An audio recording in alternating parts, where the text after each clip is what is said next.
enregistrer peut-être encore pour quelques secondes. Merci à tous d'être là à ce nouveau webinaire Cohésion sur le storytelling en situation de changement. On a beaucoup de contenu pour vous aujourd'hui. Et comme à l'habitude, là, je vous rappelle que si vous avez des questions pendant le webinaire, vous pouvez les poser dans la section Q&A qui se trouve juste au bas de l'écran.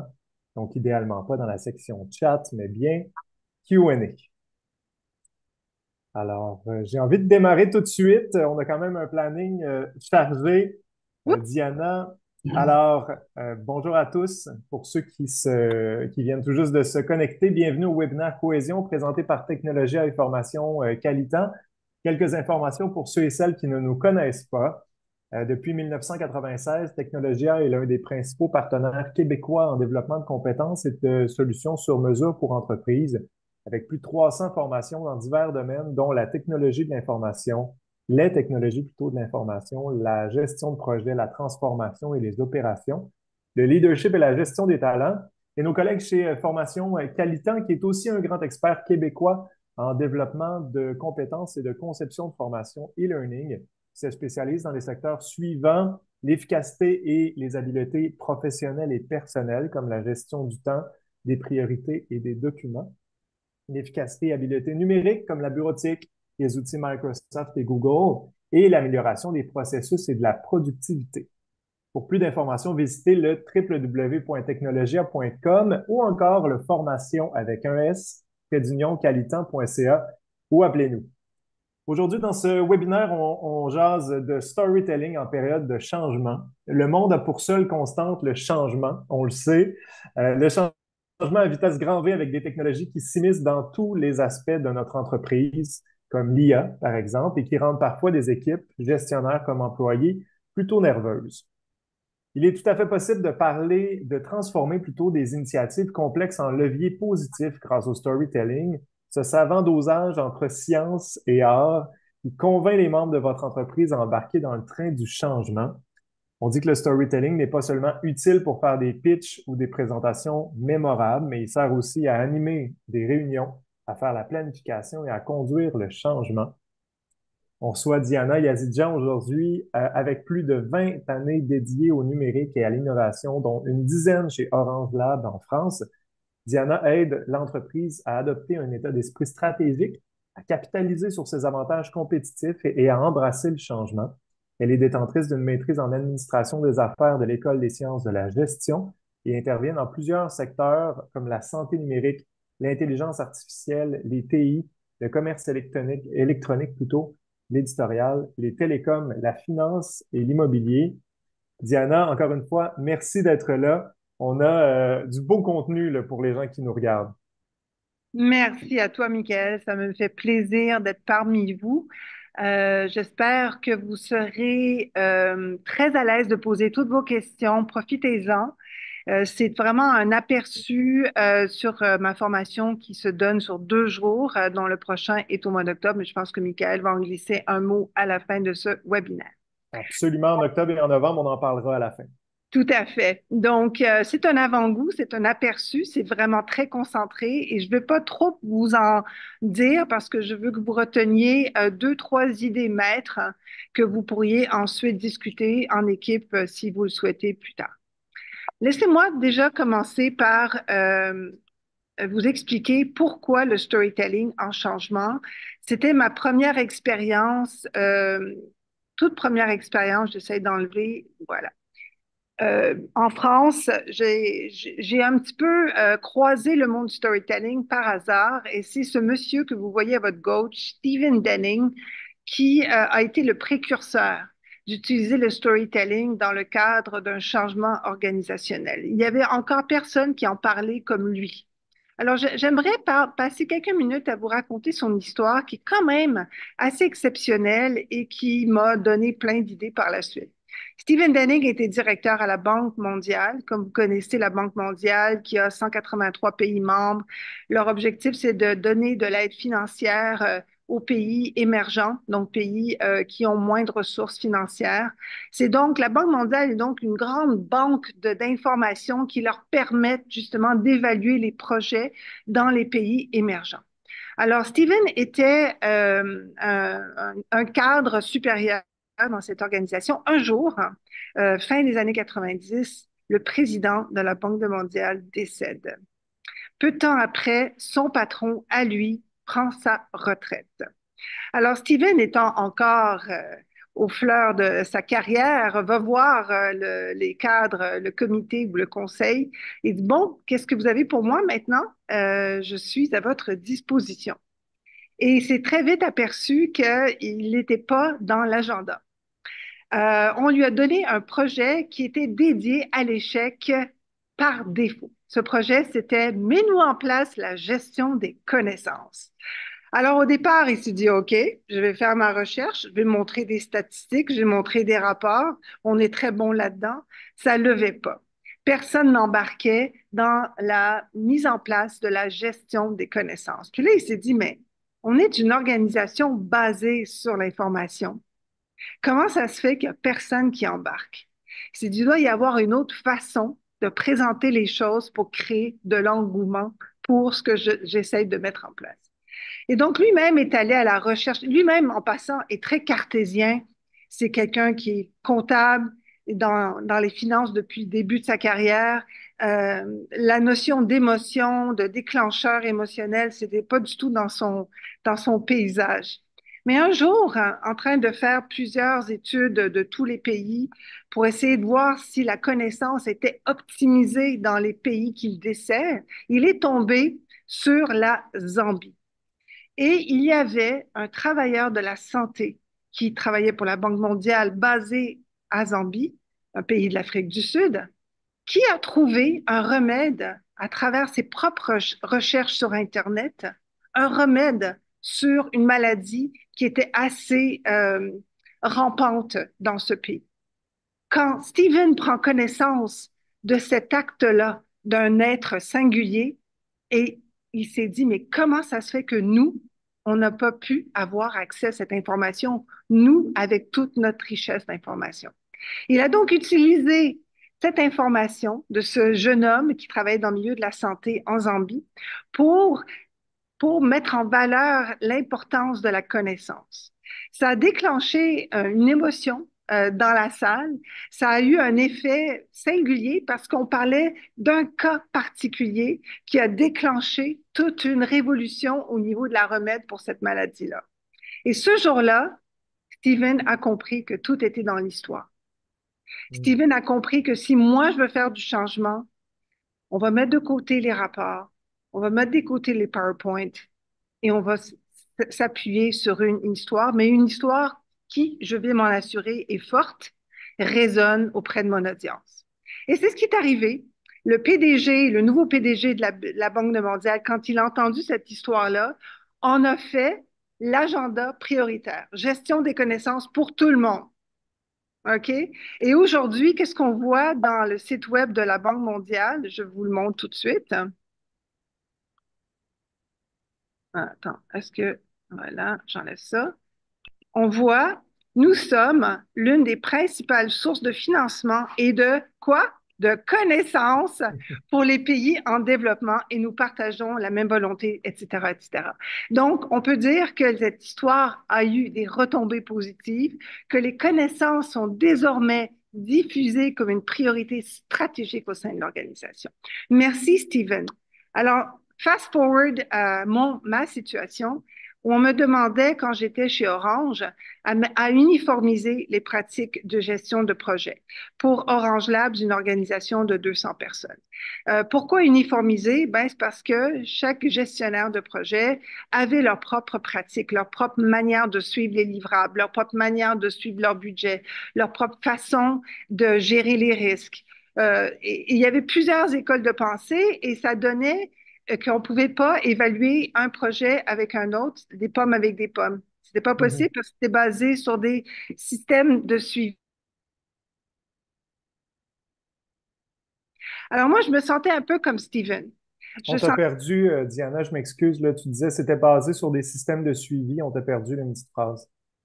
ah, est-ce que vous m'entendez? Oui, absolument. OK. Donc, c'était basé sur des systèmes de suivi différents. Chaque Hmm. gestionnaire de projet avec leur propre façon de gérer leur projet. Et ça, c'était un problème parce que Orange cherchait à uniformiser pour être mieux à même de comparer un projet avec un autre. Si chacun avait des systèmes de suivi différents, on ne pouvait plus comparer la performance des projets. C'est bon?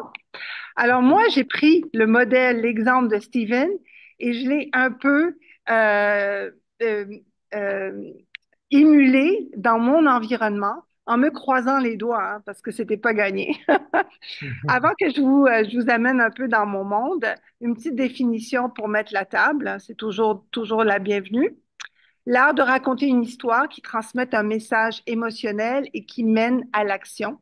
C'est un moyen pour l'entreprise d'ancrer son identité et ses valeurs. J'ai aussi ajouté la définition de neurosciences, le symposium de 2018, qui ont mis le storytelling dans l'agenda. C'était la thématique principale. Et eux, ils ont défini comme une histoire qui amène l'audience à réfléchir, à retenir et à agir, rendant la forme la plus puissante de la science des communications. Venant de la part de neuroscientifiques, c'était pour moi très agréable de lire ça. Ça veut dire qu'eux ont compris qu'on a beau sortir toutes les statistiques et toutes les trouvailles, rien vaut son pesant d'or qu'une bonne histoire bien ficelée. Alors, tout ça pour vous amener à trois prémices. Le storytelling, tel qu'on l'entend aujourd'hui, je ne sais pas si vous êtes d'accord avec moi, on l'entend une fois sur trois dans toutes les sauces. Les agences publicitaires s'en sont emparées il y a 20 ans. Euh, les, euh, les conseillers, tout le monde est en train d'utiliser le storytelling d'une façon ou d'une autre. Mais souvent, trop souvent, il y a une connotation de entertainment. Il y a une Mhm. connotation de surprends-moi, amuse-moi, j'ai besoin de sortir de mon malaise organisationnel. Je suis Mhm. ici pour vous dire que c'est pas ça le storytelling dans le cadre que j'ai défini. C'est un outil, un réel outil qui amène de réelles retombées, de réels résultats. C'est pas un quart d'heure de cinéma. OK? C'est plus qu'un simple divertissement. Donc, un outil que tout le monde peut utiliser, les gestionnaires d'équipe, les dirigeants, tous les niveaux confondus. Pourquoi? Parce qu'on veut influencer à travers l'histoire, on veut inspirer les gens à poser des actions et on veut impulser le changement au sein d'une organisation au lieu de l'imposer. Moi, je Mhm. fais partie de ceux qui pensent que plus on est transparent, plus on explique le pourquoi du changement, mieux on va obtenir l'engagement ou du moins, au moins, les questions des membres de l'équipe pour avancer. Ça, c'est ma prémisse. La deuxième prémisse, c'est qu'on est dans une organisation. Par défaut, c'est un ensemble de forces, d'interactions, d'interrelations. Donc, une histoire n'est jamais créée de manière isolée. Une histoire, elle se bâtit en tenant compte justement de toutes ces complexités, en tenant compte de toutes les parties prenantes qui voltigent autour d'un changement. Mhm. La gestion du changement, elle, par défaut, commence par une analyse des parties prenantes. La gestion du changement, par défaut, commence par une analyse des parties prenantes, une analyse de l'impact. Ben, le storytelling ne fait pas exception à cette règle. Le storytelling va tenir compte qui sont les parties prenantes impactées par le changement, qui porte le changement et pourquoi il y a changement. Donc, c'est pour ça que je dis une organisation complexe, on en tient compte dans le storytelling. Troisième chose, sinon la moindre, dans tout changement, il y a de la résistance. C'est un phénomène humain et je vais juste faire un petit aparté sur pourquoi il y a de la résistance. Très rapidement, ça vient de la peur. Mhm. Maintenant, un changement, ça peut être n'importe quoi. Ça peut être une nouvelle politique, un nouveau processus, une nouvelle technologie. Quel que soit le changement, il y aura une résistance. Et quand il y a la résistance, elle est basée sur de la peur, inconsciente ou consciente. Pourquoi on a de la peur? Ben, c'est parce que nous, l'être humain, quand on entend un changement, qu'est-ce qu'on fait? On se fait notre propre interprétation des conséquences de ce changement. On n'en parle à personne, On reste dans notre coin, on fait notre petite analyse. Puis après, on arrive en réunion où on parle du changement et ça ressort. Notre résistance ressort et la peur qui vient avec. Mais la peur, c'est pas rationnel. La peur, c'est quelque chose nous, euh, que nous façonnons mentalement. Soyons clairs là-dessus. Elle vient d'où Mhm. cette peur? Ben, elle vient de tout ce qui vient avec nos bagages, nos valeurs, notre background, notre éducation familiale, notre parcours professionnel, les positifs, les négatifs. Tout ce qui vient avec notre vie est basé sur cette peur. Donc, c'est très complexe, là. On ne peut pas juste dire, ah, ben, il y a la résistance et puis c'est tout, on s'arrête là. Il faut aussi être conscient du fait qu'elle vient de tous ces éléments-là. Et, et donc, la personne qui tient compte de, juste un instant, En fait, puis la peur, c'est ça, la peur, ça vient de tout ce bagage-là, du passé, etc. Là, on se lève pas un matin nécessairement en voulant. euh, je vous rappelle d'ailleurs, si vous avez des questions pendant ce temps-là, n'hésitez pas à les poser dans la section Q&A. Ça va nous faire plaisir de répondre à vos questions juste après le petit intermède. excusez-moi, Pas de problème. juste pour le dire, je Je suis dans rappelais un à tout le monde événement, je suis dans un événement sinon, public. OK. Alors c'est ça. Donc, la personne après, elle se fait une idée du changement. Il y a certains qui vont dire, oh, j'adore, je suis à bord parce que ça correspond à mon vécu. J'ai déjà vécu ça, ça a donné des super résultats. Et il y en a d'autres qui vont prendre justement d'autres expériences, se dire, oh, moi, je sens que ça va donner des résultats négatifs. Le storytelling va aider à clarifier, va aider à donner les tenants et les aboutissants du changement. Donc, c'est ce qu'on va voir sans plus tarder. super. Il faut que vous sachiez qu'une bonne histoire, elle intègre plusieurs dimensions. OK? Il y a la plus importante dimension, c'est le principe de résolution de problèmes. Problème, contexte, solution, retombée. On va voir ça dans 3 secondes et demie. Dans une bonne histoire, il y a aussi des stimuli émotionnels que nous bâtissons durant la Mhm. formation de 2 jours. Un autre élément d'une bonne histoire, c'est la prise en compte des parties prenantes, comme je vous le disais plus tôt. La quatrième dimension est peut-être la plus complexe que nous travaillons fort en formation, sont les éléments de mémorisation. Qu'est-ce qui fait que mon histoire, que j'aurais énoncée dans une réunion, sera retenue dans une semaine, un mois, 6 mois? Il y Mhm. a des manières d'assurer cette mémorisation sur le long terme. D'accord?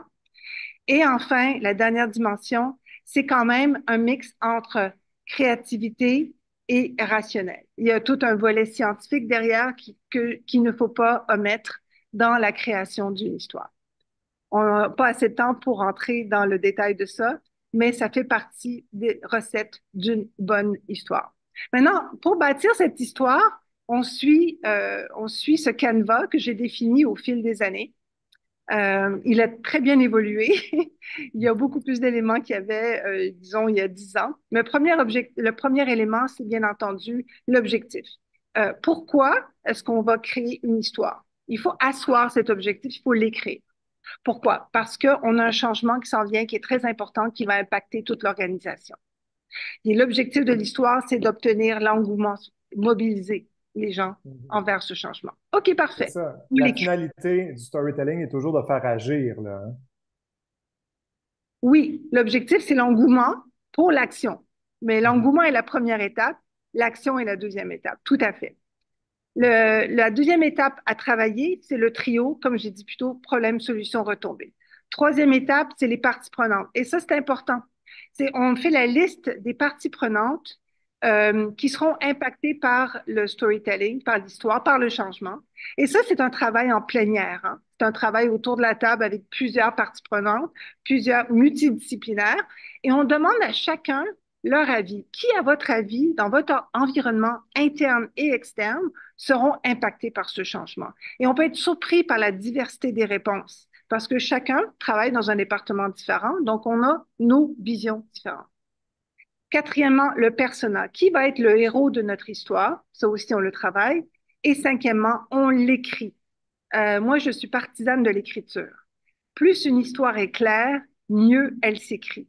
Parce que là, on est sûr que tout le monde a compris l'essentiel du message. Si on reste à un état non écrit, il se peut que chacun ait une compréhension différente. Et ça peut avoir des effets différents. C'est bon? On l'écrit de quelle manière? À quoi devrait ressembler un écrit comme ça? Un texte, une Un véritable texte, histoire, des un points de texte forme? un texte et on s'embête pas avec les qualifiants, on s'embête pas avec avec la qualité de la phraseologie. Ça peut venir plus tard, puis même on peut le faire donner à quelqu'un qui est très doué avec la plume. Mais le plus important, c'est d'écrire ça en point form mais de suivre la structure, s'assurer qu'on n'a rien oublié. C'est un peu comme un checklist d'ailleurs. On a un checklist en formation. Moi, je leur donne un tableau, puis je m'assure que toutes les cases sont bien remplies. Puis croyez-moi, c'est pas si simple qu'on le pense. Mais une fois Hmm. qu'on arrive au bout du processus, on est satisfait. On a vraiment l'impression qu'on a une histoire solide qui va trouver effet. D'accord? Parfait. Merci pour la question, Michael. Alors, l'objectif, comme j'ai dit plus tôt, je donne des exemples ici, réduire le retard de livraison, améliorer la qualité de produit, c'est des objectifs d'entreprise. L'objectif de l'histoire, ça serait illustrer les raisons du retard, de la baisse de la qualité ou illustrer les bénéfices d'une adhésion technologique ou d'une nouvelle norme. Ça serait ça le résultat de l'histoire. Alors, le trio bénéfice, solution, retombée, je pense que c'est le, la, la fondation du storytelling. Il faut absolument qu'on l'ait bien ficelé, ça. Quel est le problème qu'on cherche à régler? Pourquoi est-ce qu'il y a ce changement? Moi, quand j'étais chez Orange, on avait des nouvelles normes. Sarbanes-Oxley est venu dans nos vies. C'est une nouvelle norme financière. J'ai dû expliquer aux gestionnaires de projet, au travers d'une histoire, pourquoi est-ce qu'on mettait en place ce changement. C'était pas juste une directive. Il y avait vraiment des retombées positives pour le suivi financier des projets. Donc, ça rendait le travail des gestionnaires de projet plus facile, plus efficace. Quand tu expliques ça comme ça, tu dis, OK, je comprends, merci de l'avoir expliqué de mon point de vue, moi, l'audience, Hmm. et pas du point de vue de la direction. Donc, c'est un travail, une gymnastique, si on veut, de dire, OK, si on fait un changement, quels sont les bénéfices pour l'audience en question? OK? Le changement, la solution, c'est le changement. Donc, ça peut être une nouvelle politique, une nouvelle norme, et les retombées. Ça, c'est moins évident. Pourquoi? Parce que on n'a pas encore implanté le changement. Donc, on n'a pas encore les retombées. On est Hmm. d'accord. Mais il faut s'imaginer quelles seront les retombées. C'est tellement important de faire cet exercice-là. Parce que c'est là l'efficacité de l'histoire. Quand tu arrives à emmener ton audience jusqu'à la visualisation des effets de ce changement, c'est là il va y avoir une réaction émotionnelle. OK. OK? Donc, c'est très important. Alors, rapidement, quel est le problème de la cible qui nécessite ce changement? Quel est le contexte du changement? Ça, c'est important, le contexte. On passe un peu de temps là-dessus aussi, Michael, dans mes formations. Pourquoi le contexte? Parce que ça personnalise l'histoire. Si, par exemple, on parle encore une fois d'uniformiser les pratiques de gestion de projet, prenons cet exemple-là. Ben, le contexte, ça pourrait être, ouais, moi je vais voir un autre gestionnaire de projet, ces données parlent pas le même langage que mes données, on se comprend pas, c'est cacophonique, je veux plus le rencontrer, je reste dans mon coin, puis j'aime mon propre projet. Oui, mais tu travailles en symbiose avec d'autres projets. Oui, mais c'est parce que lui ne mesure pas les mêmes choses des mêmes façons. Donc, ça, c'est Hmm. le gros problème. Et c'est du contexte que j'amène à mon histoire. Tellement important, ça, parce que la personne qui écoute l'histoire, qui reçoit l'histoire, va dire oui, ça, c'est mon vécu. Je sens ce que tu me dis là. Ça correspond à ma réalité. Et toi, le storyteller, tu te mets dans la peau de l'autre qui va recevoir l'histoire. Et la personne va dire, waouh, tu me comprends. Merci pour ça. Hmm. Il y a déjà un levier émotionnel qui commence à s'activer. Et qui dit un levier émotionnel dit mémorisation. on retient plus. Donc ça, c'est la partie neurologique. C'est bon? On a deux questions pour toi. À ce stade-ci, Marie-Claude qui demande quelle est la différence entre les bénéfices pour l'audience et les retombées. OK. C'est génial. Les bénéfices pour l'audience et les retombées sont très interreliés. Bon, déjà, il faut comprendre qui est l'audience. OK? Qu'est-ce que l'audience cherche à accomplir? On va prendre le rôle de gestionnaire de projet pour garder cet exemple-là. Le rôle de gestionnaire de projet, il faut se mettre à la place de l'autre. Qu'est-ce qu'il cherche à réaliser dans une semaine, dans une vie de gestionnaire de projet? Et Mhm, quels sont également ses besoins psychologiques, professionnels, ses besoins personnels? Peut-être qu'il a envie de passer plus de temps avec sa famille. Peut-être que ces temps-ci, c'était pas le cas. Peut-être qu'il vient d'avoir une nouvelle addition à sa famille, puis il a aucune participation à ce changement dans sa vie. Ça, c'est ça les bénéfices, c'est d'avoir plus de temps, c'est d'avoir une meilleure qualité de vie. Et ça, les réponses vont varier suivant l'audience que vous avez devant vous. Mais mhm, à vous d'aller chercher ces réponses-là avant de faire l'histoire. Donc, ça demande quoi? Ça demande d'aller faire un peu moi j'appelle ça des entrevues informelles. Raconte-moi une journée type. Raconte-moi tes pain points.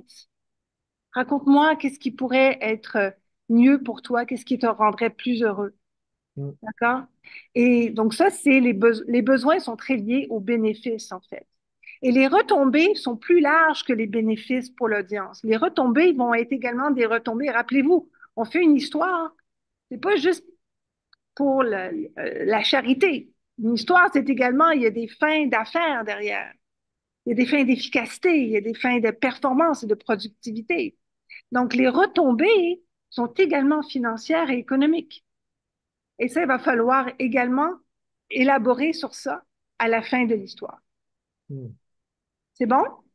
Tout à fait. Donc, de prendre en considération tous ces objectifs-là personnels, là, bénéfices pour l'audience, là, tout dépendamment de ton audience, de les connaître à tout le moins pour être en mesure de bien orienter la manière dont on va bâtir notre storytelling. Absolument. Donc, quelque part, il faut être un peu détective. C'est ce que Mhm, je dis toujours à mes apprenants. Il faut avoir cette saine curiosité sur nos membres. Puis quand on est un bon gestionnaire d'équipe, habituellement, on en sait un peu beaucoup sur ce qui les anime, sur leurs ambitions, sur leurs aspirations, sur ce qui leur fait peur aussi. Tu sais. Donc, c'est de faire un peu un genre de portrait robot pour arriver à prendre des petits bouts puis l'intégrer à l'histoire. Maintenant, il y a un petit truc que je vous donne en plus, là.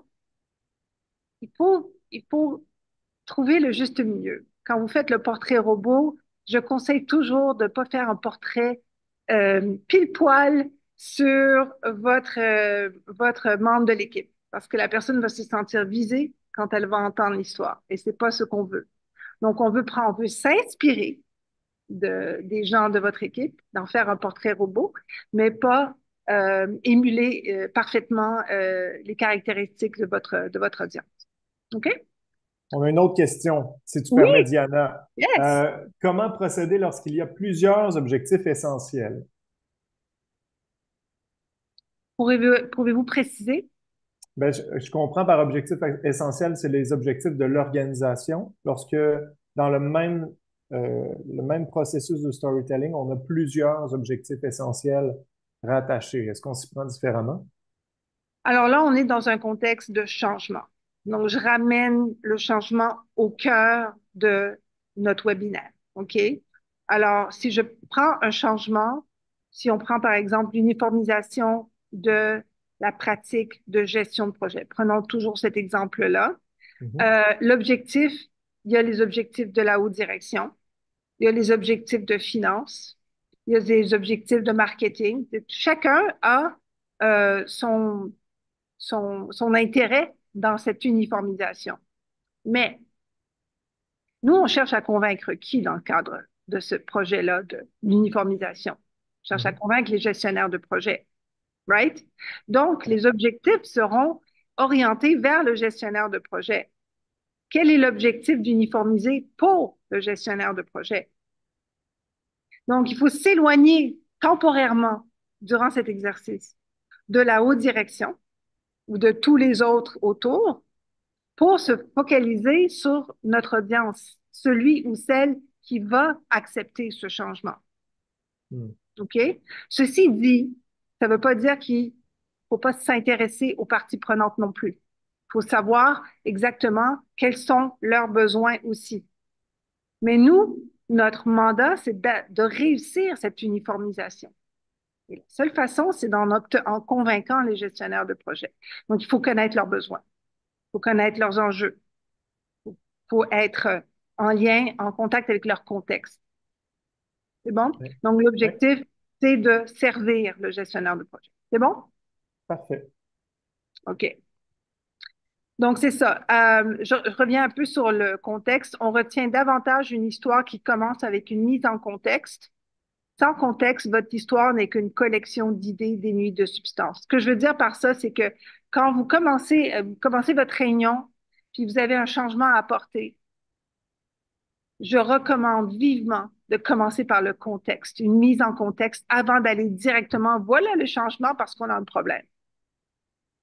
Commençons par, ça fait 10 ans qu'on fonctionne comme ça, voilà les retombées du fonctionnement actuel, peut-être avec quelques petites anecdotes, tu sais, entrer en Faut pas matière. avoir peur de revenir en arrière. Absolument. J'appelle ça un échauffement, moi, parce qu'on amène petit à petit les gens dans l'environnement en question. Tu sais, Mhm. on doit les amener et pour ça, il faut leur donner les moyens d'y aller dans ce contexte-là. Donc, retenez-vous avant directement d'aller au problème et à la solution, mettez en contexte. C'est quelque chose que tu m'as dit avant le webinaire d'ailleurs, Diana. Tu dis on commence trop souvent une histoire par la fin. On commence trop souvent, comme moi, je suis en réseautage, j'aime bien tester cette hypothèse, si je peux me permettre. Et souvent, quand je dis, qu'est-ce que tu fais? Je me présente à quelqu'un et moi, je pose la question et la personne me dit, mais voilà, ma solution, elle fait ça et ça et ça. Et moi, je reste sur ma faim. Moi, je Mhm. préfère entendre dire, ben voilà, il y a dans ce moment une lacune où les entreprises connaissent un déficit dans tel secteur. On a observé ça. Tout de suite, tu as mon attention. Même une entreprise que tu la nommes et que tu me dis, voilà ce qui se passe en ce moment, je ne peux pas te dire qui, mais il se passe telle chose, il y a un ralentissement généralisé, tu as mon attention. Mhm. Et après, petit à petit, on a travaillé autour d'une solution. Tu retiens toujours mon attention. Alors, qu'est-ce que tu as fait? Et c'est là où il présente sa solution. Et ça, c'est pour moi la solution, c'est un peu la fin, quoi. Mhm. Tu sais. Donc, c'est ça que je veux dire par ne pas commencer par la fin, les statistiques ego, si je peux, tu sais, le vanity metrics, là, comme on dit, Mhm. mais de commencer par le problème que vous avez réglé. Pourquoi? Parce que ça envoie deux messages. Un, ça dit que vous êtes vraiment en connaisseur de votre marché, OK? Et deux, vous vous intéressez plus que tout à votre client. Mhm. Donc, ça en dit beaucoup sur la qualité de votre entreprise. On a une question également. Tu disais, allez voir les gens, allez voir les parties prenantes, écoutez-les, vous Ouais. racontez leur récit. Il y a quelqu'un qui nous dit, j'aime beaucoup me positionner à côté de la partie prenante pendant qu'elle fait ses tâches, plutôt qu'elle me fasse part de ses tâches. J'ai constaté que le récit de la partie prenante omet des points opérationnels que je découvre en étant à ses côtés. Est-ce que Diana, tu es d'accord avec ça? Alors, si la personne se sent à l'aise d'avoir quelqu'un assis à côté de soi, j'ai pas le contexte, donc c'est très difficile de. Je pense par exemple au CEO quand il rentre en fonction et qu'il a envie de justement passer du temps dans le centre d'appel ou sur le terrain. Puis oui, il va se poster à côté puis prendre des notes et être très à l'écoute, là, une écoute Mhm. active. Oui. Euh, Maintenant, est-ce que tous les détails sont bons à savoir? Ça, c'est une question qui est très subjective. Mhm. Moi, quand je vais mettre en place, par exemple, un programme d'uniformisation de la pratique de gestion de projet, est-ce que de savoir que le document fait 5 ou 20 pages, c'est important pour réussir ce changement. Je donne un exemple comme ça arbitraire, mais il faut mesurer l'importance du détail pour répondre à la question du participant qui a dit, moi, je retiens plus en m'asseyant qu'en écoutant le récit de la personne parce que il manque des détails. Mais ces détails sont-ils réellement importants pour la réussite de l'histoire? Ça, c'est la Hmm. question que je me poserais. Ne Parfait. vous empêchez pas de partir avec un récit oral de la personne qui dit raconte-moi une journée type pour faire votre histoire. Parce que c'est pas toutes les organisations qui sont à l'aise d'avoir quelqu'un assis à côté pour, enfin, je veux pas commencer à parler de ça parce que je j'ai pas la science infuse, là, mais c'est très contextuel. Ça, pour le coup, c'est très Mhm. contextuel comme scénario. Ouais. J'espère que ça répond quand même un temps soit peu. Merci. Alors, les parties prenantes, ça c'est un exemple de partie prenante. C'est quand même intéressant de voir qu'il faut pas, il faut quand même être conscient il y a des parties prenantes internes et externes. Et parfois, ça peut avoir un impact sur les composants de l'histoire, même les composants au niveau du problème, la définition du problème ou de la définition du contexte. On peut être surpris de voir que, tiens, je vais mettre le fournisseur dans le contexte parce que il a un rôle critique dans le cadre de ce changement. Donc, c'est important de refléter le contexte tel qu'il est. Alors, tout ça, mis en place, ça donne une histoire. Et tu disais, Michael, tout à l'heure, l'écriture. Ben, Mhm. l'écriture va porter sur PSR. OK? On va travailler chaque acte. C'est d'ailleurs trois actes dans l'histoire. Acte 1, problème. Acte 2, solution. Acte 3, retombée. OK? Parfait. Donc, après, en formation, on travaille le persona, et la narration, etc. Il y a un volet également qu'on creuse beaucoup en formation, c'est le fonctionnement de notre merveilleux cerveau. Qu'est-ce qui fait que certaines informations sont mémorisées, sont retenues pendant toute une vie? Qu'est-ce Hmm. qui fait que ça passe, ça rentre là et ça sort là? Donc, on parle des différents composants neuronaux. Je garde ça à un niveau très, très élevé, mais juste l'essentiel. Je suis passionnée par le fonctionnement du cerveau. J'ai lu quelques livres là-dessus et j'ai retenu quelques grandes idées. Qu'est-ce qui fait que le phénomène d'association dans une histoire? Tu sais, on écoute quelque chose et on l'associe à quelque chose qu'on a vécu. Mais pour ça, il faut être détective et il faut avoir cette connaissance de l'autre qui permet de parler de ça dans notre histoire. Mais on est sûr qu'en faisant ça, on va chercher plus de rétention d'informations. Et ça, c'est vraiment notre objectif, right? C'est Euh, intéressant quand même qu'on dit qu'on peut oublier ce qu'une personne nous a dit, mais on n'oublie pas comment on s'est senti quand yes, c'est arrivé. Ça aussi, c'est intéressant. exactement. Et pour faire sentir la personne, pour que la personne ressente quelque chose, c'est pas tant dans les statistiques, c'est pas tant dans les données factuelles, mais c'est dans une situation d'un problème Mhm. qui est proche de la réalité de notre audience. OK? Et c'est ça qui va déclencher une réaction émotionnelle. C'est ça qui va aussi, si c'est positif, déclencher la dopamine. Et ça, c'est très bon, ça, parce que c'est ça qui active la mémorisation. Donc, on va OK. travailler tout ça en formation. Et moi, je vais vous challenger, je challenge toujours mes apprenants. Quand je dis pourquoi cette situation et pas une autre? Est-ce que c'est la situation de votre audience? Oui ou non? Ben non, mais j'ai trouvé que c'était le fun. C'est le fun, mais ça va pas être mémorisé. Hmm. Ton histoire va être belle, mais elle va pas être retenue, puis elle va pas mener à l'action. Puis Elle va parlant de la situation de être... l'audience, justement, Diana, on a une question de Cynthia qui dit, est-ce qu'on peut supposer que le récit verbal d'une personne de notre audience, d'une partie prenante, euh, donne ce qui importe pour l'audience, finalement? Est-ce qu'en écoutant le récit de cette personne-là, on comprend ce qui importe pour elle ou pour les parties prenantes à qui on s'adresse? Alors, on va répéter la question. Le récit d'une personne qu'on interviewe, Oui. Est-ce que le récit verbal va nécessairement donner ce qui importe pour l'audience? pense clé. les phrases clés là, qui font en sorte que, on retient les éléments qui sont importants. Le récit de quelqu'un dans notre équipe qui est la cible du changement, Mhm. est-ce que ça serait vrai ce que je dis? Est-ce que la question Absolument. pose la question? OK. Donc, si on est en train de cibler un gestionnaire de projet pour notre changement et que le gestionnaire fait son récit d'une journée type, tout ce qui sort de sa bouche, c'est de la manne. Ça va servir à élaborer le contexte, le problème et ce qui s'ensuit. Hmm. Maintenant, vous allez me dire, oui, mais chaque gestionnaire de projet est différent. Chaque gestionnaire de projet aura une histoire différente. Je l'ai entendu au moins 300 fois, cette remarque-là, et c'est tout à fait vrai. Donc, ça veut dire quoi? Ça veut dire qu'il faudra faire un choix.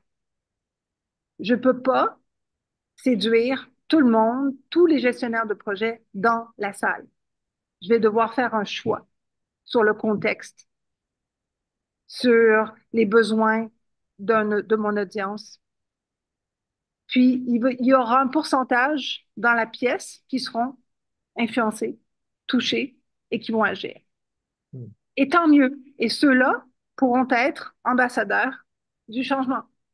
Ceux-là pourront éventuellement être leur propre cheerleader du changement et influencer ceux qui ont été moins touchés par l'histoire.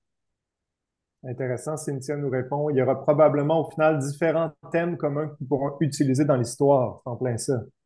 Ah, ça c'est la question piège, Cynthia. Parce que on a beau être des êtres humains intelligents, on ne peut pas mettre trop de thématiques dans une seule histoire. Hmm. Pourquoi? Ça risque de diffuser, de diluer, pardon, l'efficacité. Un problème, une histoire. Un problème, un enjeu, un contexte, une histoire. Si tu mets plusieurs contextes dans une histoire, l'efficacité va se diluer. Ça augmente le risque que l'histoire soit pas retenue. Hmm. C'est bon? On a une autre question pour toi, Diana, si tu Let's permets. À moins que go! tu avais d'autres slides à nous Euh, présenter. Ben, j'adore cette petite statistique qui fait le tour de la planète. Les histoires sont 22 fois plus mémorisables que les faits. Donc, Hmm. c'est une statistique. J'ai beau trouver la personne qui l'a pondu en premier. Si quelqu'un le sait, je vous invite à luncher. Parce que là, franchement, là, j'ai pas... Bon, ben, l'invitation est lancée. C'est une première dans les webinaires. Diana vous invite à luncher si jamais on attend vos réponses. On a une autre question, Diana. Advenant que nous devons rencontrer un employé pour lui annoncer que nous allons devoir baisser ses heures de travail, car nous sommes en restructuration du département concerné. Comment faire un storytelling positif alors que l'annonce que l'on s'apprête à faire est inévitablement négative pour l'employé? Hmm. Donc là, il va falloir déjà trouver un... Déjà, il faut connaître les besoins de la personne qui va être affectée par par ce changement. Donc, la mise en contexte ici est centrale. La mise en contexte, elle doit être travaillée. Euh, c'est sûr que comme ça, à froid, on peut pas avoir une réponse toute faite, toute parfaite. Mhm. Mais une chose qui est sûre, c'est que euh, quand on est dans une situation de baisse d'heures et que si, j'imagine que c'est une mesure provisoire, oui, on est J'ai dans, aucune dans une idée, phase c'est pas provisoire. mentionné. Pardon? C'est pas mentionné, malheureusement, mais il y a des éléments qu'on peut retenir, là, le contexte, entre autres. OK. Bien, disons qu'il faut déjà connaître le profil de cette personne. Euh, il me manque plein d'éléments, mais une chose qui est sûre, j'aurais voulu savoir, est-ce que c'est une mesure qui touche plusieurs centaines? Est-ce que c'est une mesure qui porte sur un seul rôle? Euh, est-ce qu'il y a des palliatifs? Tu sais, il y a tout un phénomène de résolution de problèmes là, derrière la méthode que je prône, hein. Mhm. Moi, là, tout d'un coup, là, je change de casquette, je suis devenue consultante organisationnelle. Est-ce que la personne qui va voir ses heures diminuer, est-ce qu'on va lui proposer autre chose pour compenser? Est-ce qu'on va lui proposer de la formation, un genre de, pour justement se repositionner? Quel est le contexte? Comment s'appelle celui qui a posé la question? J'aime bien savoir. C'est anonyme, malheureusement. OK, anonyme, quel est le contexte de votre question? Est-ce que c'est quelqu'un qu'on veut petit à petit recycler vers d'autres formations? Est-ce que c'est quelqu'un qui est sous-productif? Et moi, j'ai besoin de man là, pour pouvoir mieux définir le contexte qui va amener à l'histoire. Donc là, c'est un peu comme un peu trop succinct pour pouvoir être à même de définir une histoire. Puis c'est pour ça qu'on a une formation de 2 jours. Bien sûr. Diana, je crois que tu vas aller luncher parce que les expériences menées à l'Université de Stanford, effectivement, les histoires sont 22 fois mieux mémorisées et se vendent en moyenne 2 à 5 fois plus que les faits. Merci beaucoup à Paul qui nous a... Merci, Paul. OK, tu choisis 3 étoiles, un peu plus. Exact. Diana, D'ailleurs, attends ton appel. maintenant que Paul me le rappelle, Stanford était un des exemples que je donnais dans mes premières formations parce que eux ont fait une étude de laboratoire avec leurs gradués. Ils ont mis un groupe dans une pièce et un groupe dans une autre. Et on a expliqué qu'il y avait une maladie rampante dans un pays africain. À un groupe, on leur a dit, voilà, il y a une cause caritative qui est dédiée à la recherche sur cette maladie donnée.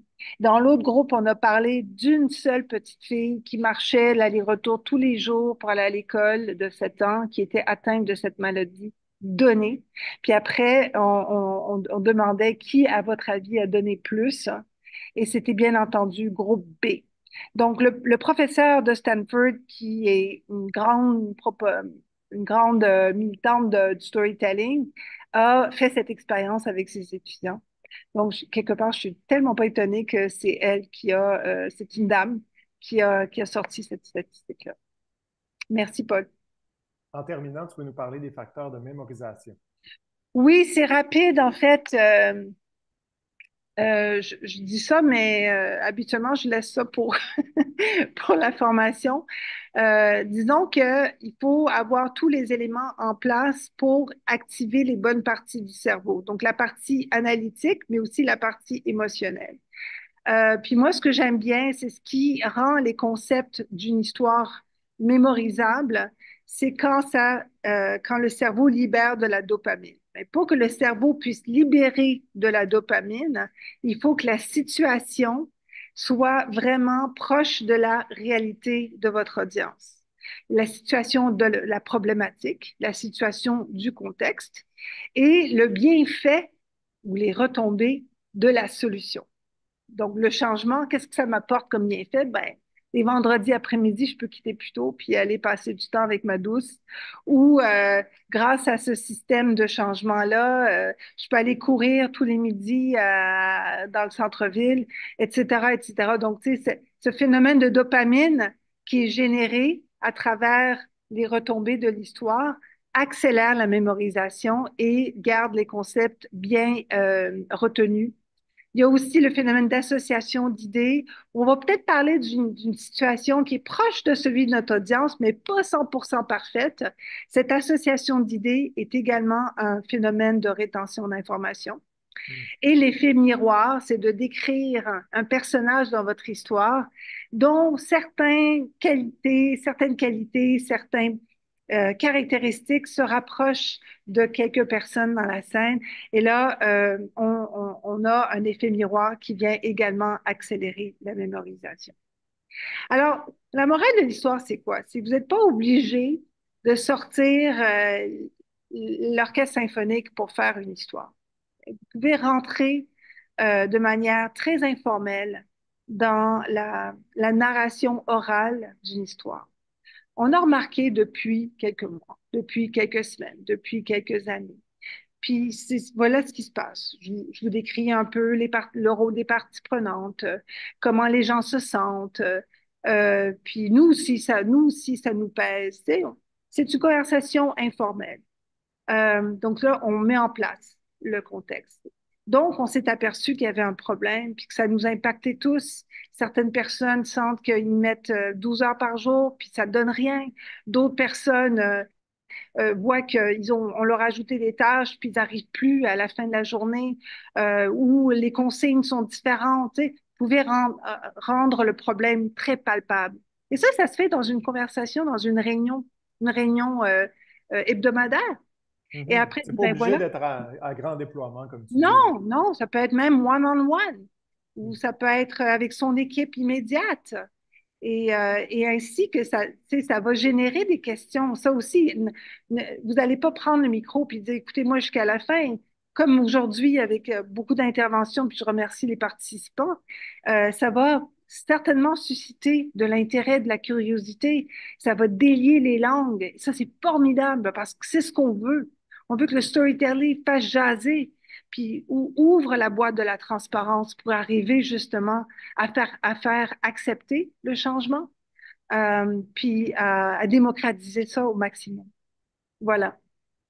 Merci beaucoup, Diana. En terminant, il y a quelqu'un qui nous dit là, qu'effectivement, la phrase sur les histoires 22 fois plus mémorables est souvent attribuée à Jennifer Hawker, une professeure de marketing, effectivement, à Stanford. Oui, comment Euh, s'appelle le professeur? Jennifer Hawker, Yes, thank you. une professeure de marketing. Alors voilà, Moi, j'ai plus de vous mémoire, serez, hein. J'ai plus de mémoire. vous serez trois pour aller luncher. Je Je veux juste rappelle, terminer, Michael, excuse-moi de te couper, vas-y. je veux juste vous terminer que les formations ont une particularité. Premièrement, on a des exercices à chaque étape. Problème, solution, retombée. Des exercices que je donne à travers des vidéos YouTube ou à travers des mises en situation fictives. OK? Ça, c'est le warm-up. Mais la deuxième journée est très spéciale. C'est on fait des projets de vos environnements.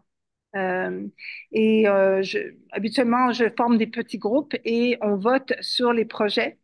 Et donc, on bâtit des vraies histoires à partir de vos environnements, de vos propres enjeux. Et ça donne vie justement à tout ce qu'on a vu dans la première journée. C'est formidable.